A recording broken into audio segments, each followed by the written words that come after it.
So, got this word, this new word here, converse. Converse means where you switch the if and the then around. So this theorem right here kind of looks familiar. It said, so we had a corresponding angles theorem from before. It said that if the lines are parallel, then the corresponding angles are congruent. This goes the other direction. It says if the corresponding angles are congruent when two lines are cut by a transversal, then the lines are parallel. So instead of us, no worries, Kylie, I'm glad you're here. So this one, instead of using it to prove that things are congruent, you use the fact that things are congruent to prove the lines are parallel.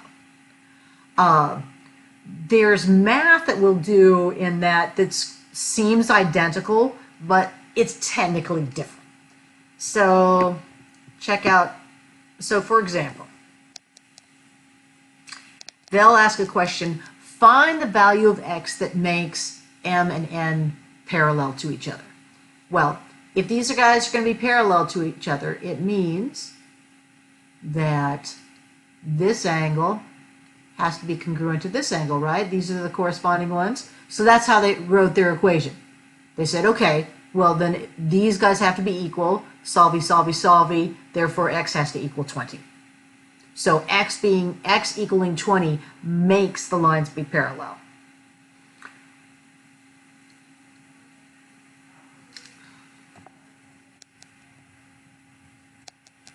Okay, now there's a little bit here, and I'm going to go over this because it'll be in the homework. How we construct a parallel line. Now you're going to be doing constructions on the app, so it's a little different, but the ideas are similar. We use the idea that corresponding angles are congruent in order to construct a parallel line. So here's what they do. You're given a point and a line, and you're supposed to construct a line that goes through this point that is exactly parallel to the other line. So the first step is to draw a transversal. You're drawing a line through that point that goes through the other line. Then there's a little procedure where you copy an angle from one place to another place, and that's what they're doing right here.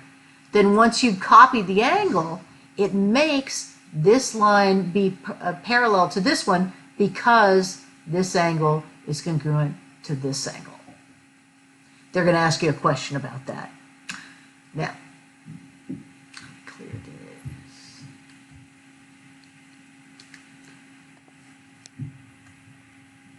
So just like you would probably expect, we get all the other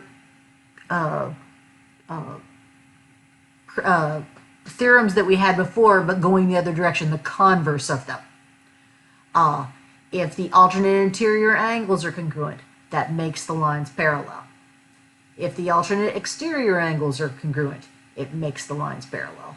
If the consecutive interior angles are supplementary, in other words, add up to 180, it makes the lines parallel.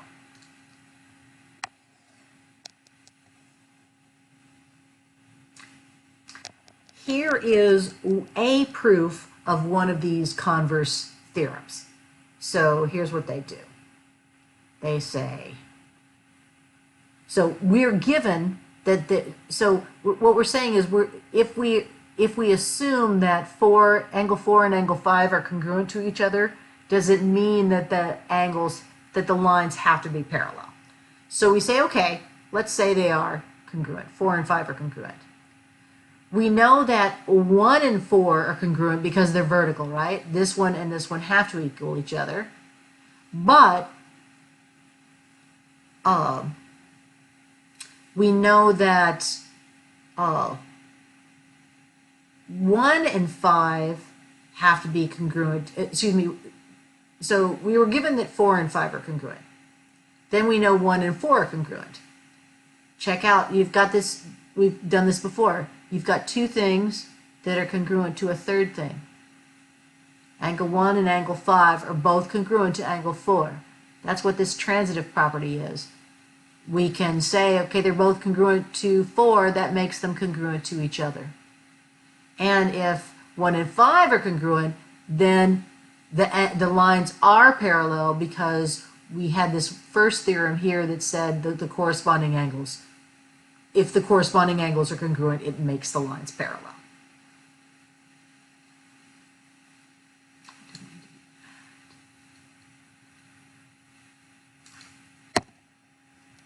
Okay.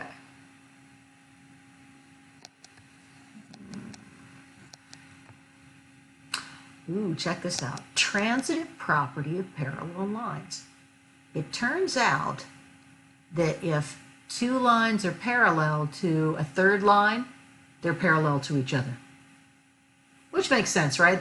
This line, we see this all the time. They're not, the proof is actually an exercise that you may or may not do, but it makes sense to us. These guys don't intersect, and these guys don't intersect. Why would the others? They're all going to keep going the same direction. This example here, they talk about the lines making the stripes, how if for each set of lines that make the stripes, if they're parallel, it means that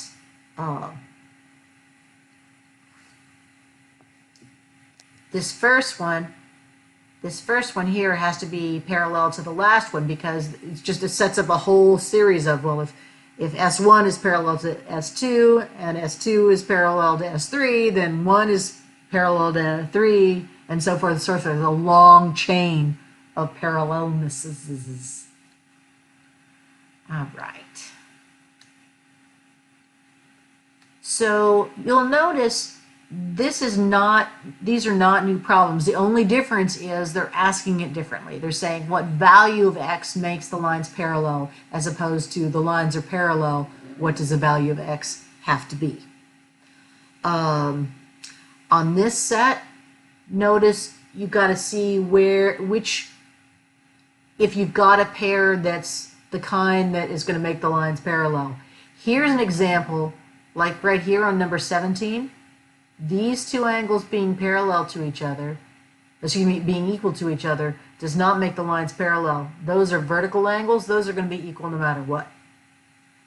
So watch out for that kind of thing. Let's see. Yeah, more tricky stuff here, but it's not new. It's just going the other direction. All right.